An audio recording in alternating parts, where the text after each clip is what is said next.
Owen Coyle is distancing himself from the Celtic job despite emerging as the favourite to replace Gordon Strachan. Coyle says he's flattered, but he wants to concentrate on managing Burnley in the Premier League next season. Charlie Nicholas says that Strachan's resignation will please some Celtic supporters and some players. No, there's quite a few that are not upset about Gordon leaving. I think some of his behaviour, Gordon's got a real witty sense of humour. I was in Scottish national teams with Gordon and I actually got on very well with him. He is a likeable guy when things go well, but there's also that little narky side that he's not very pleasant to a lot of people. He makes rash comments where he finds it witty. A lot of people find it, obscene. They find it quite weird that a manager would structure a look and make rather rash comments. He's had quite a lot of digs at Celtic fans about not understanding the game. That's fine if you believe that to be true, and that was his opinion, so you obviously believed in it. Peter Rafferty of the Association of Celtic Supporters Clubs says the club needs to move quickly to find a replacement. I would imagine because it's happened so soon that obviously we would hopefully the new manager would be in place as quick as possible.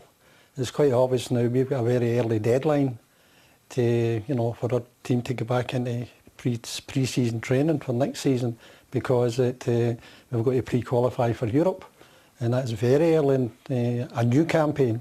So I'm sure the powers that be will recognise that the sooner we get somebody appointed, settled in, and get his thoughts on the matter and what we need and what we don't need, the sooner the better.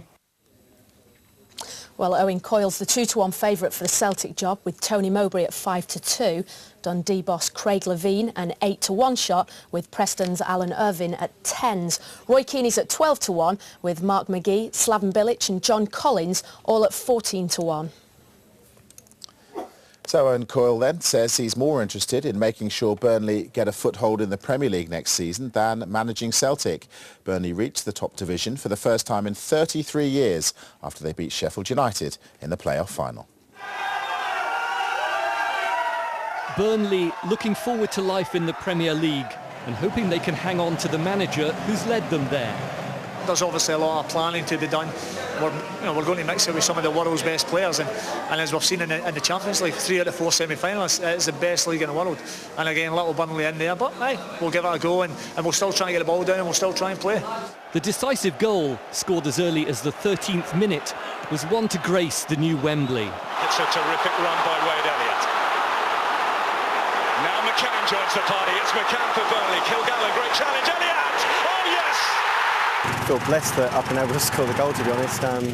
It's a great bunch of lads, and it's a little bit surreal. I think it'll take a while to sink in, maybe when the fixtures get printed. Sheffield United were left to rue penalty claims